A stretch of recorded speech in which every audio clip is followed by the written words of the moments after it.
ጽጌረዳ ልብ አንጠልጣይና እውነተኛ ታሪክ። አዘጋጅ ማኔ፣ አንባቢ ፉፉ አብዱ። ክፍል 4። ግን ደግሞ ይችን ልጅ ሜዳ ላይ አለመጣለክ ንጹህ ልብ እንዳለክ ታስታውቃለክ። ከዛም በላይ ደግሞ የመጀመሪያው ፍቅር በጣም ከባድ ነው። ሊተውህ ስትለው አይተውህም። የኔ ልጅ ጸልይ። ልክ ልጃችሁን እንደወለዳችሁ ሄዳችሁ የቤተሰብህ እግር ላይ ውደቁ። ልጆቼ በጤና እንድትኖሩ ከፈለጋችሁ አሉን። እና አንቺ እስከምትወልጂ ድረስ ስራ ስሪ፣ ሻሂ ቡና መስራት ትችያለሽ። ሙሉ እቃውን እኔ ሰጥሻለሁ፣ እሱም ያግዝሻል። እኔ ሰዎችን አናግርላችሁና መናኸሪያ ፊት ለፊት ያለው ምግብ ቤት በረንዳ ላይ ያከራያችኋን አሉን። ፊደል በጣም ደስ አላትና ተነስታ ጉልበታቸውን ሳመቻቸው። ከዛ እንዳሉን አደረግንና ስራ ጀመርን። እርጉዝ ስለነበረች ብዙም እንዳትንቀሳቀስ እያልኩኝ እኔ ነበርኩኝ አብዛኛውን ስራ የምሰራው። እናትና አባቴ ከልጅነት ጀምሮ በተለየ እንክብካቤ ስላሳደጉኝ ከፊደል ጋር ስራ ስሰራ ቶሎ ቶሎ መናደድ ጀመርኩኝ። ገንዘብ በቀላሉ እንደማይገኝ መልፋት እንዳለብኝ ገባኝ። እኔ ሰዎች ድሃ ሲሆኑ ይገርመኛል። አይሰሩም እንዴ? ከማጣት ማግኘት አይሻልም? ኧረ ምን የማልለው አለ። ከፊደል ጋር ህይወት ከተጀመረ በኋላ ግን ለካ ነገሮች በቀላሉ እንዳልሆኑ፣ አንዱን ስናሟላ ሌላኛው ይጎላል፣ አንዱ ቀዳዳ ሲሸፈን ሌላኛው ባዶ ይሆናል። ሁሉም ነገር ይከብዳል። መቆጠብ ምን እንደሆነ አላውቅም። የሆነ ነገር ማድረግ ከፈለኩኝ በገንዘብ ምክንያት ሳላደርግ ቀርቼ አላውቅም ነበር። ከፊደል ጋር ያው ፊደል ከዚህ በፊት መስተንግዶ መስራቷ በጣም ጠቅሟታል። ሰዎችን እንዴት መያዝ እንዳለባት ታውቃለች። ሲናደሩባት እንዴት እንደምታረጋጋቸው ይገባታል። በጣም ብዙ ደንበኞች በጸባይ ይዛቸዋለች። ብዙ ሰዎች እኛ ጋር መዋል አዘውትረዋል። ገበያችን ቆንጆ እየሆነ መጣ። ሴንድ ማድረግ ጀመርን። ስትወልድ ወጭ ስለሚበዛብን ካሁኑ እናጠራቅማለን ብለን ነበር። በህይወቴ የገባኝ ትልቁ ነገር ችግርም ሀብትም ሱስም ብቻ ሁሉም ነገር በቀላሉ እንደማይመጣና እንደማይለመድ ነው። እኔም በትንሽ ቤት ውስጥ በችግር መኖር ለመድኩት። ፊደል በየቀኑ እንደ አዲስ የምትፈቀር የምትወደድ የእውነተኛ ሚስት ናት። በዓል በደረሰ ቁጥር ቤተሰቦች ቤት የሚያዘጋጁት አይነት የቤተሰብ የአዝማድ በየዘመድ አዝማዱ ቤት በየተራ እየዞርን የምንጨፍረው የምንደሰተው ነገር ቀርቶ ብቻችንን ከፊደል ጋር ተኝተን ስንውል ውስጤን ባዶነት ይሰማኛል። በዓል ሲመጣ በሳቅ በጨዋታ ፈገግታ ፋንታ ለቅሶ ነው።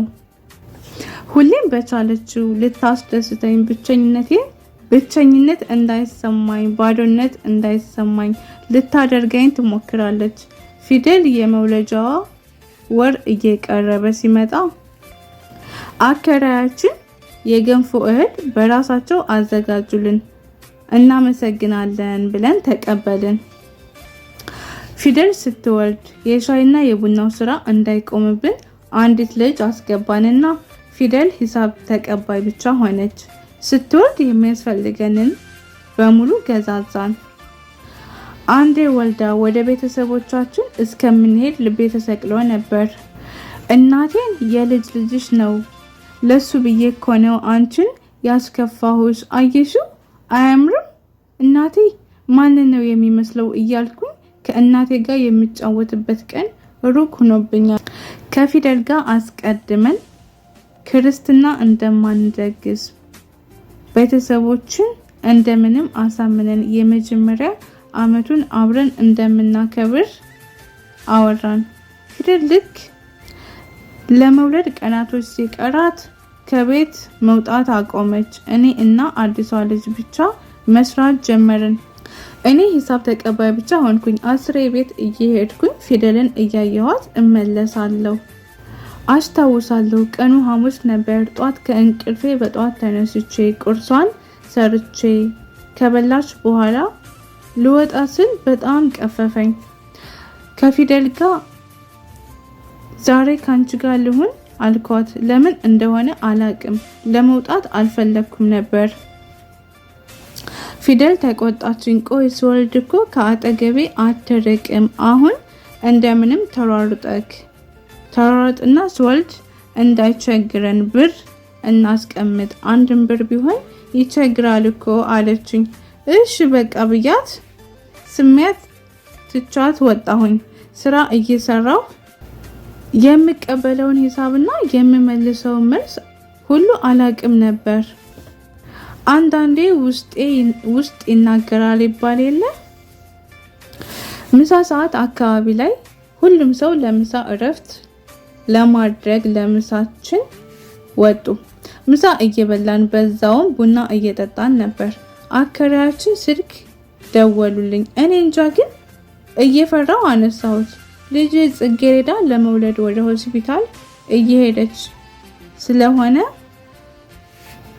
እየተቻኮልኩኝ ስለነበር ነው ቀድሜ ያልደወልኩልክ። ቶሎ ብለክ ና አሉኝና ከዛ አካባቢ እንዴት እንደሄድኩኝ አላቅም። እንዴት እንደበረርኩኝ እኔ እንጃ ብቻ ወደ 3 ጊዜ መኪና ሊገጨኝ ብሎ እንዳሳለፉኝ ነው የማቀው። ከዛ ስደርስ አከራያችንና ልጆቹ መሬት ላይ ቁጭ ብለው እያለቀሱ ነበር። ጉልበቴ እየደከመኝ ወደ እነሱ ቀረብኩኝ። ልጅቷ እየሮጠች መጥታ አቀፈችኝ። አይዞክ መጽናናቱን ይስጥክ ብላ ለማጽናናት ሞከረች። በድጋሜ ጥብቅ አድርጋ አቀፈችኝ። ምን ሆነሻል? ልቀቂኝ እንጂ ምንድነው የምታወሪው ብዬ ገፈተርኳት። እንባ እየተናነቀኝ ነበር፣ ግን በቃ ምን ላስብ ምንም። እናትየዋ በድጋሜ መጡና አቀፉኝና ልጁን ጥላ ሄደች እኮ ልጃችሁ ሳይወለድ ሆዷ ውስጥ ሙቶ እሷንም ይዟት ሄደ። ያ ሁሉ የለፋችሁበት መና ቀረ ብለው አለቀሱ። ማልቀስም መደንገጥም አልቻልኩም። ምን እያወሩ ነው? ማን ነው የሞተው አልኩኝ። ጽጌረዳችን እኮ አረፈች አሉኝ። ፊደል ኦፕራሲዮን መሆን እንደነበረባትና አመጣ መውለድ እንደማትችል ነገሩን። አማራጭ ስለሌለን ተስማምተን ብዙም ሳይቆይ ዶክተሩ አዝናለሁ ልጁ ቀድሞ ሆዷ ውስጥ ሙቶ ስለነበር እሷንም ማትረፍ አልቻልኩም አሉኝና አከራያችን ሰቅሰቅ ብለው እያለቀሱ አይገርማችሁም? ህልሜን፣ ህይወቴን፣ ልጅነቴን፣ እኔነቴን የሰጠዋትን አይቼ የማልጠግባትን ፊደልን ቀለል አድርጎ ማትረፍ አልቻልኩም ሲል ምን ያክል እንደሚያናድ ምንም ሳልናገር ፊቴን አዙሬ ከሆስፒታል ወጣሁኝ። አስፓልቱን ይዤ ቀጥታ ተጓዝኩኝ። ለስንት ቀን እንደተጓዝኩኝ እንኳን አላቅም። ወዴት እንደሚሄድ አላውቅም። ሌትና ቀኑ ተምታቶብኛል። ብቻ ተጓዝኩኝ መድረሻ የሌለው መንገድ። እደርሳለሁ ብላችሁ ተስፋ አታድርጉ። ከባድ። ከአንድም ሁለቴ ራሴን ሆስፒታል አገኘሁት። ትንሽ ስረጋጋ ተመልሼ እወጣለሁ። በድጋሜ ደግሞ አንዱ መንገድ ዳር ወድቄ ሲያገኘኝ ወደ ሆስፒታል ይወስደኛል። እንደገና እወጣለሁ። ሁሌም ተመሳሳይ መከራ ነው። የሚሰጠኝን ምግብ ብላ፣ እረፍት አድርግ። ምን እረፍት አለ? ብዙ ጊዜ ራሴን መኪና ፊት እጋፈጣለሁ። ፈጣሪ ሚችን ነፍስ አልፈለጋትም መሰለኝ። አንድም ቀን ለመገጨት ሳይሳካልኝ ቀረ። አንድ ቀን ምሽት ስጓዝ ውዬ ሰውነቴ ሲዝል እረፍት አደረኩኝ። በዛው እንቅልፍ ወሰደኝ። ከሰዓታት በኋላ ስነቃ ሻራ ውስጥ እሳት እያነደዱ በክብ ስር ተራ በተራ እየዘፈኑ ከሚሳሳቁ ልጆች ውጭ ምንም አይነት ሰው ዝር የሚል የለም ነበር። የት አካባቢ እንዳለው ምንም አላቅም። ልክ ከህልም ነቅቶ ወደ ራሱ እንደተመለሰ ሰው። ፊደልን ይሄኔ ቀብረዋት ይሆናል እኮ። ሰው እኮ መቼም ጨካኝ ነው። አያፍሩም እኮ አፈር ያለብሷታል። ከዛም ሁሉም ፊታቸውን አዙረው ጥለዋት ይሄዳሉ። ብቸኝነት ሁሌም እንደፈራችው ነበር። አሁንም ደግሞ ይበልጥ ጥለዋት ሲሄዱ ምን ይሰማት ይሆን? ታዲያስ ፋሚሊዎች የዛሬው ፓርት በዚህ ያበቃል። በቀጣይ ፓርት እስከምንገናኝ ድረስ ቸር ሰንብቱልኝ።